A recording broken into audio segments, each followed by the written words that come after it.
Alright, we are looking up DC jack. This. We're going to leave this apart.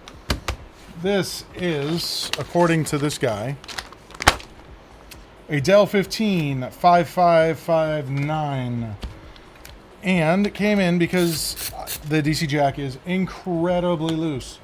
So when I had it up at the front counter and I plugged in my power cord, like as I moved it around from side to side, I could feel it making a connection.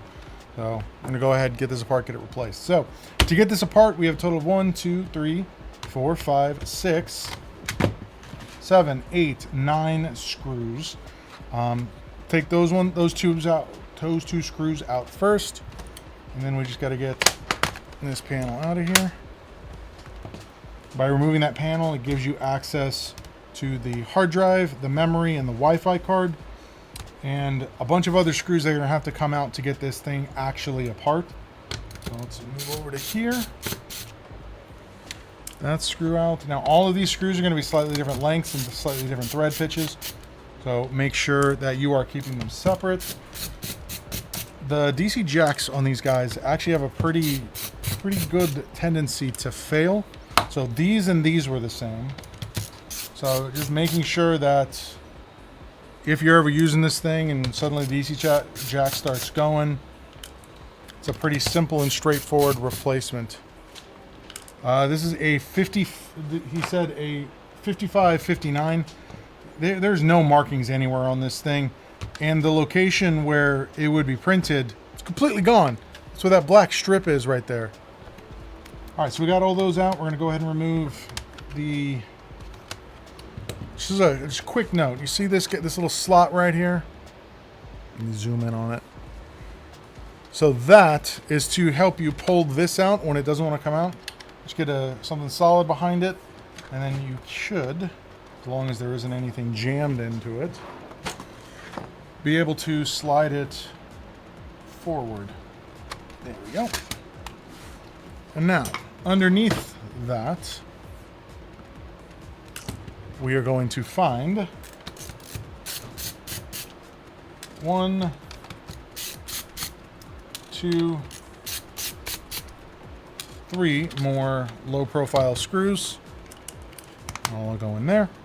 So now the next phase of this is going to be flipping this over, see if we can remove the keyboard without having to undo any screws. It already feels like it's giving me a little bit of resistance, so more than likely not, but we'll see. Yeah, it comes out no problem. All right, we have 2 ribbon cables. We have one for the keyboard backlight. We have one for the actual keyboard itself. So we'll get that pulled up and out of the way. We're going to disconnect this ribbon cable, and we're going to disconnect that ribbon cable. This ribbon cable is for the battery, or for the power. This one here goes to this actual slot for the CD-ROM. All right, underneath the keyboard, we're going to give it its own little space in here. We have a total of 1, 2, 3, 4, 5, 6 screws underneath here. Make sure we hold on to that. Now what we're hoping is that I don't have to take any more screws out than this. There's a good chance I'm going to have to. Well, we'll see.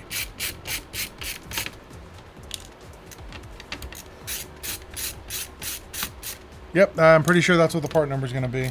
That sounds about right. Alright, let's find out. That's all of those screws verified. Let's see if this is going to come apart. Oop, almost forgot. There's another ribbon cable over here. This is for the trackpad, more than likely. What does it say? Alright. Let's see if this will come apart or if I'm going to have to... Yeah, I got to take more screws out. Alright. All the way. So, open up another. So I'm using I'm actually using a pill sorter to do this. It's a nice, convenient way to keep your screws organized. We have 1, 2, 3,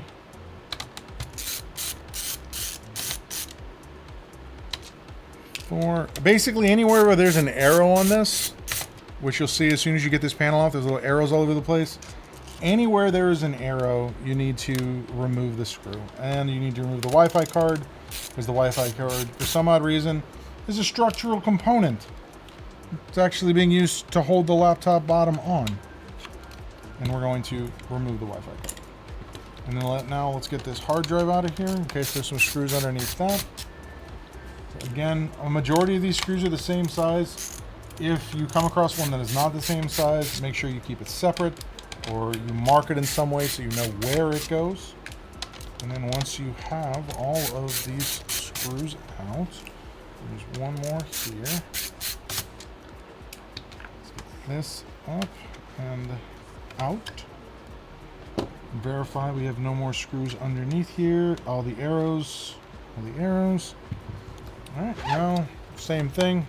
Let's go on. Put a little bit of pressure. You can feel this older. This is a 7-year-old laptop at this point. You can feel as you take it apart. You gotta be a little bit delicate because it wants to break stuff.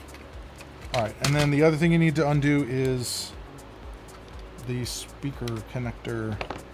Which the best thing to do that would be use a non-sharp pair of tweezers, which mine are around here somewhere. There they are. And just get your tweezers on both sides, underneath the clip, and then straight back, up and out. And then what we're looking to replace on this guy is right there. So let's get a good look at that. This is going to be one of the ones where more than likely we're going to have to replace. We're going to have to remove the motherboard to replace this. Let's get that up. Here's our pry tool. Get underneath there.